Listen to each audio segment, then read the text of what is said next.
बिस्मिल्लाहिर्रहमानिर्रहीम। आज हम फार्माकोलॉजी स्टार्ट करेंगे, जनरल फार्माकोलॉजी से स्टार्ट लेंगे। तो जो मेन टेक्स्ट बुक में फॉलो करूंगा वो होगा केटसन एंट्री और फार्माकोलॉजी। इसमें जो शॉर्ट केटसन जिसे कहते हैं, ऐसे है, ये बाय नेम शॉर्ट है लेकिन बहुत बड़ा बुक है। ये मैं मेन टेक्स्ट बुक यूज करूंगा क्योंकि ये केम्यू ने भी रिकमेंड किया हुआ है, पहले दूसरे नंबर पर लिपनकॉट रिकमेंड किया है, सही है। तो एक ये बात हो गई, लेकिन इसमें भी कुछ डिफिशियंसी है, हर बुक में है, लिपनकॉट में भी है, तारा में भी है। लेकिन इसके साथ साथ मैं तारा को भी यूज करूंगा क्योंकि जो टॉपिक्स मिसिंग होंगे या कुछ एक्स्ट्रा बातें इसमें होंगे वो मैं लेक्चर में कवर करूंगा, और इसके अलावा लिपनकॉट को भी। तो इसलिए आप लोगों ने क्या करना है, केटसन को लेना है और इसके साथ जो अदर बुक्स के टॉपिक्स होंगे वो लेक्चर में इंशाल्लाह कवर हो जाएंगे, ताकि सारे एमसीक्यूज हमारे कवर हो, सही है। तो स्टार्ट करते हैं, बिस्मिल्लाहिर्रहमानिर्रहीम। पहले फार्माकोलॉजी में हमने ड्रग्स को पहचानना है। ड्रग्स को लैटिन वर्ड में फार्माकोन कहते हैं। वो केमिकल जब वो हमारे बॉडी के अंदर आ जाए तो हमारे जो बायोलॉजिकल सिस्टम्स है उस उनमें ये चेंजेस लाए, या उसकी एक्टिविटी इंक्रीज करे या डिक्रीज करे। कौन सी लेवल पर? केमिकल लेवल पर, यानी कि जहां पर ड्रग और रिसेप्टर्स इंटरेक्शन होते हैं, टिश्यूज के ऊपर डिफरेंट रिसेप्टर्स होते हैं, सेल्स के ऊपर डिफरेंट रिसेप्टर्स होते हैं, इसलिए केमिकल लेवल कहते हैं, क्योंकि डिफरेंट एंजाइम्स इन्वॉल्व होते हैं, मैकेनिज्म्स होते हैं, सही है। बायोलॉजिकल सिस्टम या बायो सिस्टम से मुराद ये है कि different living system like cardiovascular system है जो कि हार्ट जिसमें इन्वॉल्व होते हैं, रिस्पिरेटरी सिस्टम जिसमें लंग्स एटीसी है, रेनल सिस्टम किडनी का, गेस्ट्रो इंटेस्टाइनल सिस्टम, या डिफरेंट सिस्टम है। उन ही सिस्टम में जो भी केमिकल चेंज काज करेगा उसको हम क्या कहेंगे? ड्रग कहेंगे। ये ड्रग जो है ये एक्सोजीनियस भी हो सकता है, बॉडी से बाहर हो सकता है जब हम ले लेते हैं, और इसके अलावा हमारे बॉडी के अंदर खुद भी पैदा होते हैं जिसको एंडोजीनियस ड्रग्स कहते हैं। अब इस ड्रग की स्टडी को, जितनी भी ड्रग के बारे में स्टडी है उसको हम फार्माकोलॉजी में पढ़ते हैं, सही है। The study of drug is called pharmacology. फार्माकोन से फार्मेको लिया है और logy mean study, simply pharmacology. अब पहले पैराग्राफ केटसन में इसकी दो ब्रांचेस दिया हुआ है, क्या? एक को कहते हैं मेडिकल फार्माकोलॉजी, दूसरे को टॉक्सिकोलॉजी। मेडिकल फार्माकोलॉजी में हम ड्रग की वही इफेक्ट स्टडी करते हैं जो हमारी ख्वाहिश हो, जिस चीज के लिए हम लेते हैं, जिस मर्ज के लिए हम लेते हैं, ताकि वो ठीक करे, सही है। तो उसको हम मेडिकल फार्माकोलॉजी में स्टडी करेंगे। उसमें क्या आते हैं? एक प्रिवेंशन आती है, एहतियाती तदाबीर इसे हम कहते हैं, जो कि हम पहले से ही एहतियात के लिए कोई दवाई ड्रग ले ले। लाइक वैक्सीन हो गया, कोरोना के खिलाफ जो हम डिफरेंट वैक्सीन लगाते हैं, अगरचे हमें वो डिजीज नहीं होता, लाइक कोई कोरोना पॉजिटिव नहीं होता, लेकिन पहले से ही वैक्सीन के डोज लगा लेते हैं, क्योंकि ये क्या है? प्रिवेंशन है। अब बंदे को सिम्टम साइंस आ गई, फिर क्या करेंगे हम? उसके साथ डायग्नोसिस, डिफरेंट चेस्ट एक्सरेज करेंगे हम, साइंस सिम्टम से हम देख लेते हैं कि ये मरज क्या है, इसकी तशखीस करते हैं हम। फिर जब एक मरज की डायग्नोसिस हो जाए उसकी ट्रीटमेंट के लिए हम डिफरेंट चीजें लेते हैं, लाइक कोरोना में हम एंटीबायोटिक्स फिर लेते हैं, हाई डोजेज ऑफ एंटीबायोटिक्स। इसके अलावा इम्प्रूवमेंट जो हम अपने हेल्थ के लिए, बॉडी मेंटेनेंस के लिए ले लेते हैं, जिस तरह की विटामिन सप्लीमेंट से, क्योंकि हमारे डाइट में ही कुछ डिफिशियंसी होती है, उसके लिए ले लेते हैं, सही है। अब टॉक्सिकोलॉजी पर आ जाते हैं। टॉक्सिकोलॉजी के टॉक्सिक्स मींस इससे ही पता चलता है, इसमें हम अनडिजायरेबल इफेक्ट जो हम चाहते नहीं है लेकिन हमें उसको फेस करना पड़ता है। अब इसमें पहले आ जाते हैं साइड इफेक्ट। ये वही इफेक्ट है जो हमें पहले से पता होता है, क्योंकि ये उस ड्रग की जो भी ड्रग हो उस पर लिखा होता है कि ये आप लोगों के साथ इस तरह साइड इफेक्ट करेगा, लेकिन ये माइल्ड होते हैं, इसलिए हम ले लेते हैं, क्योंकि इसकी जो डिजायरेबल इफेक्ट होते हैं वो बहुत ज्यादा होता है एज कम्पेयर टू अनडिजायरेबल। तो इसलिए साइड इफेक्ट्स को हम एक्सेप्ट करके दवाई ले लेते हैं, लाइक कुछ दवाइयाँ वोमिटिंग का करते हैं। एक आता है एडवर्स इफेक्ट जो हम नहीं चाहते हैं, जो सेवेयर होते हैं, like allergic reaction, different rashes body पर आ जाते हैं बाज लोगों को, सही है।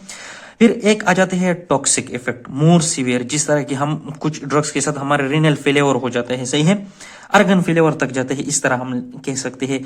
एक होता है लीथल इफेक्ट जो किसी की जान ले लेता है, लाइक पॉइजन, सही हो गया। अब इस फार्माकोलॉजी को दो मेन डिवीजन में इन्होंने डिस्कस किए, डिवाइड किया है। एक को फार्माकोकाइनेटिक्स कहते हैं, दूसरे को फार्माकोडायनामिक कहते हैं। अब ये हम केटसन के पहले चैप्टर पढ़ते हैं जिसमें बेसिक प्रिंसिपल है, लेकिन फार्माकोकाइनेटिक्स और डायनामिक्स पर अलग अलग चैप्टर्स भी है जनरल फार्माकोलॉजी में, केटसन में, सही है। लेकिन इसके कुछ जो हिस्से जो होते हैं उन्होंने जनरल फार्मा की जो पहले चैप्टर है बेसिक इंट्रोडक्शन या बेसिक प्रिंसिपल ऑफ फार्माकोलॉजी उसमें ही डिस्कस किए। तो पहले आ जाते हैं फार्माकोकाइनेटिक्स पर। जब हम कोई ड्रग ले लेते हैं, सही है, उसके बाद हमारी बॉडी उस ड्रग के साथ क्या क्या करती है उसको बोलती है pharmacokinetics, effect of body on drug, या what body do to the drug, या movement of drug in our body. जब हम ड्रग ले लेते हैं वो डिफरेंट स्टेजेस से पास होते हैं। किस तरह? पहले क्या हो जाता है कि एडमिनिस्ट्रेशन हो जाता है, जैसे हमने एक ड्रग को ओरली ले लिया, ये हमारी जीआईटी में चला गया। अब हमने तो जीआईटी के लिए नहीं लिया हुआ है, क्योंकि जाहिर बात है इसके एक टारगेट होगा, उसके लिए लिया हुआ है। तो पहले ये जो ड्रग होगा ये हमारी जीआईटी से जाएगा कहां पर? ब्लड के प्लाज्मा को। तो इस प्रोसेस को क्या कहते हैं? एब्जॉर्प्शन। ये मेन इनपुट होता है, सही है। फिर अब ये ब्लड में आ गया। अब किड्सन में एब्जॉर्प्शन के लिए परमिएशन का लफ्ज भी यूज होता है, क्योंकि जाहिर बात है ये परमिएबिलिटी से निकला है। ये जब ब्लड में जाएगा तो डिफरेंट एंडोथेलियल लेयर भी क्रॉस करेगा, जीआईटी का भी कुछ लेयर क्रॉस करेगा, एब्जॉर्प्शन हुआ। अब जो इंजेक्शन आईवी होते हैं जो हम वेन में ही दे देते हैं, वो उसमें एब्जॉर्प्शन का जो स्टेप होता है वो स्किप हो जाती है, क्योंकि वो डायरेक्ट ब्लड के प्लाज्मा ही में चला जाता है, सही है। जो इंट्रामस्कुलर होते हैं या फिर वो जो हम ओरली ले लेते हैं या कुछ हम इनहेलेशन के थ्रू ले लेते हैं, सही है, नोज के थ्रू, वो सारे क्या हो, उसका एब्जॉर्प्शन होगा ब्लड में, सही है। तो एब्जॉर्प्शन मतलब का मतलब क्या होगा? सिंपली हम एक जो ड्रग हो हमारे ब्लड में आ जाए। अब फिर इसके बाद एक स्टेप आ जाता है डिस्ट्रीब्यूशन का। डिस्ट्रीब्यूशन का मतलब ये होता है कि ड्रग अब ब्लड से टिश्यू में चला जाए, सेल्स में चला जाए, अपने टारगेट तक पहुंच जाए, इसको हम कहेंगे डिस्ट्रीब्यूशन। अब एक ड्रग टिश्यूज में चला गया, सही है, ज्यादा देर के लिए रहेगा तो ये जाहिर बात है ये इफेक्ट काज करेंगे, इससे तो हम डरते हैं, इसलिए उसकी मेटाबॉलिज्म होगी ताकि ये ज्यादा देर तक के लिए नहीं रहे। उसकी जो मेटाबोलाइट्स होते हैं फिर वो हमारे बॉडी से निकलेंगे, उसका एक्सक्रीशन होगा, इलिमिनेशन होगा किडनी के थ्रू, जिस तरह की यूरिन में ही निकलती है, कुछ बाइल में, लिवर के थ्रू निकलती है, कुछ फीसिस में ही चले जाते हैं, जेटी के थ्रू, सही हो गया। तो अब ये जो सारी चीजें हैं ना, इसकी डिटेल है, रूट ऑफ एडमिनिस्ट्रेशन डिफरेंट है, एब्जॉर्प्शन की डिफरेंट फैक्टर्स है, डिस्ट्रीब्यूशन के डिफरेंट फैक्टर्स है, मेटाबॉलिज्म के डिफरेंट मैकेनिज्म है, सिग्नलिंग है, और इसके अलावा जो है ना एलिमिनेशन के डिफरेंट फैक्टर्स है, सही है। तो ये सारे के सारे इसमें फिर क्लियरेंस वगैरह आ जाते हैं, वो हम डिस्कस करेंगे आगे। फिर इसके बाद आ जाते हैं फार्माकोडायनामिक। अब इसका अपोजिट ये है कि ड्रग हमारे बॉडी के साथ क्या करता है। सिंपली डायनामिक में डी आता है और ड्रग में भी डी आता है। इस निमोनिक से याद करें कि what drug do to our body, सही है। अब इसमें क्या होगा कि एक mechanism of action of the drug होगा। मैकेनिज्म ऑफ एक्शन का मतलब ये है कि ड्रग जब हमारे बॉडी के अंदर जाता है तो अपने इफेक्ट काज करने के लिए एक डिफरेंट पाथवे से ये गुजरता है, उसको हम मैकेनिज्म ऑफ एक्शन कहेंगे। फिर ये क्या करता है कि ये हमारे बॉडी में थेराप्यूटिक यानी कि पॉजिटिव इफेक्ट खास करते हैं, डिजायरेबल इफेक्ट खास करते हैं, या टॉक्सिक नेगेटिव। इसके अलावा रेगुलेशन ऑफ रिसेप्टर्स, यानी कि ये हमारे बॉडी के अंदर डिफरेंट रिसेप्टर्स की सेंसिटिविटी को ज्यादा कर देता है या डिक्रीज कर देता है।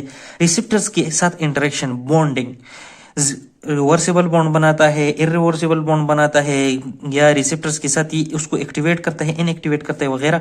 डोज रिस्पॉन्स रिलेशनशिप, ये भी बहुत ही डिटेल में है, ये आगे पढ़ा है, इसमें क्वांटल डोज आता है वगैरह वगैरह। एडवर्स रिएक्शन, इसको भी डिस्कस करेंगे हम। ड्रग ड्रग इंटरेक्शन, ये सारे के सारे हम फार्माकोडायनामिक्स में डिस्कस करेंगे। ऑलरेडी इनकी हर एक की डिटेल मौजूद है। अब इसके बाद केटसन की दूसरी पेज पर आ जाता है the nature of the drug. Nature of the drug में पहले इन्होंने कंपोजिशन के बारे में बताया हुआ है। इस तरह के कुछ ड्रग्स इनऑर्गेनिक होते हैं, कुछ आयंस होते हैं, सही है, लाइक कैल्शियम प्लस प्लस हो गया, कुछ साल्ट होते हैं लाइक HCl हो गया, कुछ एसिड NaCl हो गया, कुछ एसिड्स होते हैं लाइक HCl हो गया, कुछ बेसिस होते हैं लाइक NaOH हो गया, सही है। इसके अलावा कुछ ऑर्गेनिक होते हैं। ऑर्गेनिक में कुछ नॉन पेप्टाइड्स होते हैं लाइक विटामिन C हो गया, कुछ स्मॉल पेप्टाइड्स होते हैं, कुछ प्रोटीन्स होते हैं, कुछ न्यूक्लिक एसिड्स होते हैं, कुछ लिपिड्स, कार्बोहाइड्रेट वगैरह वगैरह। फिर इसके बाद क्या कहते हैं कि मोस्ट ऑफ द ड्रग जो होते हैं उनका पीएच जो होते हैं 7 से ज्यादा होते हैं, अल्कालाइन रेंज में होते हैं, अल्कालाइड्स होते हैं। क्यों? क्योंकि इसमें क्या पाया जाता है, अमाइन ग्रुप पाया जाता है। अब फिर इसके बाद क्या कहते हैं कि डिफरेंट जो most exogenous as well as endogenous drugs जो होते हैं वो ऑप्टिकल एक्टिविटीज शो करते हैं। ऑप्टिकल एक्टिविटीज का मतलब है जब हम इसमें लाइट डाल लेते हैं तो ये उसको रिस्पॉन्स दे देते हैं, डिफरेंट रोटेशंस काज कर देते हैं। ये क्यों काज करते हैं? क्योंकि इसमें एसाइमेट्रिक सेंटर्स होते हैं। मतलब ये है एसाइमेट्रिक सेंटर्स का कि एक कार्बन होते हैं और उसके साथ 4 डिफरेंट ग्रुप्स अटैच होते हैं, लाइक कार्बोक्सिल ग्रुप है, हाइड्रोक्सिल ग्रुप है, मिथाइल ग्रुप है, हाइड्रोजन वगैरह है। अब ये जो एसिमेट्रिक कार्बन होते हैं और ये जो डिफरेंट ड्रग्स होते हैं ये एनांटियोमर के फॉर्म में होते हैं, यानी कि मिरर इमेजेस। जिस तरह हम मिरर में देखते हैं हमारा एक साइड दूसरी साइड पर दिखता है, सही है। इस मिरर इमेजेस की वजह से एनांटियोमेरिज्म फिनोमेना की वजह से क्या होता है इन ड्रग्स की, यानी कि ये हम ये ले लें, ये दो एनांटोमर्स है, इनका एक डिफरेंट एफिनिटी होगा रिसेप्टर साइड्स पर। मतलब एक जो होते हैं वो रिसेप्टर्स को देखकर खुश होगा, उसके साथ जल्दी जल्दी मिल जाएगा। दूसरा क्या होगा, वो सुस्त होगा, इतना मजा उसको नहीं देगा रिसेप्टर्स के साथ बेंडिंग में, सही है। इसके अलावा इन एनांटियोमर्स की जो मेटाबॉलिज्म होते हैं, सही है, वो भी डिफरेंट रेट्स पर होगा। एक जल्दी जल्दी मेटाबोलाइज होगा, दूसरा जो होता है वो स्लोली स्लोली होगा, सही है। फिर एक और बात डिस्कस की है कि साइज और मॉलिक्यूलर वेट या का क्या इफेक्ट होता है ड्रग के एक्शन पर, सही है। इस तरह है ना कि पहले दिया गया है कि पहले बात यह है कि साइज और मॉलिक्यूलर वेट ये जो है ना एक ही चीज ले लेते हैं हम यहाँ पर। जब क्योंकि मॉलिक्यूलर वेट इंक्रीज होगा साइज भी इंक्रीज होगा, और इसके यूनिट इन्होंने यू लिखे जो हम एफएससी में केमिस्ट्री में पढ़ते हैं, सही है, एटॉमिक लेवल पर, वो एटॉमिक मास यूनिट जिसे कहते हैं। तो पहले इन्होंने लिया कि ये 7 से लेकर 50,000 तक रेंज करते हैं, जिस तरह की लिथियम का 7 है और डिफरेंट प्रोटीन मॉलिक्यूल का एंटीबॉडीज का थ्रोम्बोलिटिक एंजाइम का 50,000 तक होता है। अब एक मॉडरेट रेंज क्या है जिसमें हमें अपने डिजायरेबल इफेक्ट मिल जाते हैं, वो है 100 to 1000। क्यों? क्योंकि जितनी भी ड्रग्स जिसका मॉलिक्यूलर वेट 100 से कम होता है उनकी तो एब्जॉर्प्शन और डिस्ट्रीब्यूशन बहुत अच्छी तरह हो जाती है, लेकिन उसकी एक्शन सेलेक्टिव नहीं होती, अपने टारगेट पर ये खासकर एक्शन नहीं करती है, बल्कि साइड ए भी इस तरह हमसे जो होते हैं जाया हो जाते हैं, सही है। इसलिए ये हमारे लिए बहुत डिजायरेबल नहीं है। फिर आ जाते हैं कहां पर, इस वाले पर जो ग्रेटर देन 100 होते हैं। अब पहली बात ये होती है कि इसकी परमिएबिलिटी कम होती है, ये पोरली एब्जॉर्ब होते हैं और पोरली डिस्ट्रीब्यूट होते हैं। अगरचे ये एक्शन में बहुत सिलेक्टिव होते हैं, लेकिन जब ये टारगेट तक पहुंचेगा नहीं तो हमें इसकी जरूरत क्या है, सही है, ख्वाह इसके एब्जॉर्प्शन और डिस्ट्रीब्यूशन जो होते हैं वो अच्छी नहीं है, सही है। अगर इसका सिलेक्शन अच्छा है लेकिन फिर भी हमारे लिए ये अच्छा काम नहीं करता। अब एक ड्रग हमने ले लिया, पहले ये अपने एक्शन के लिए क्या करेगा, ये जाएगा रिसेप्टर्स के साथ बॉन्ड बनाएगा।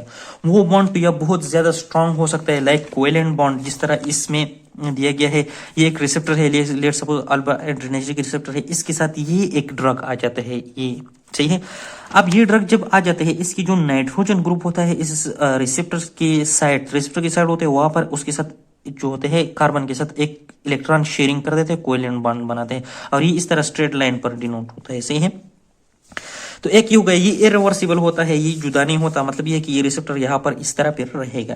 दूसरा होता है इलेक्ट्रोस्टैटिक, या इसको हम आयनिक भी कहते हैं, यानी कि केटाइन और एनाइन के दरमियान एक इंटरेक्शन होता है। जिस तरह यहाँ पर ये जो ऑक्सीजन ऑफ द कार्बन है इसके साथ नेगेटिव चार्ज होता है, जबकि यहाँ पर नाइट्रोजन के साथ ऑलरेडी 4 ग्रुप्स अटैच है, तो इसमें क्या हो जाता है, एक पॉजिटिव चार्ज आ जाता है। तो ये उसके साथ क्या बना, इलेक्ट्रोस्टैटिक बॉन्ड, जो इस वेवी निशान पर डिनोट करते हैं। फिर इसके अलावा कुछ बहुत वीकर होते हैं, वीक बॉन्ड से भी वीकर होते हैं, उसको या हाइड्रोजन कहते हैं, वांडरवाल फोर्सेस हो गए, हाइड्रोफोबिक फोर्सेस हो गए।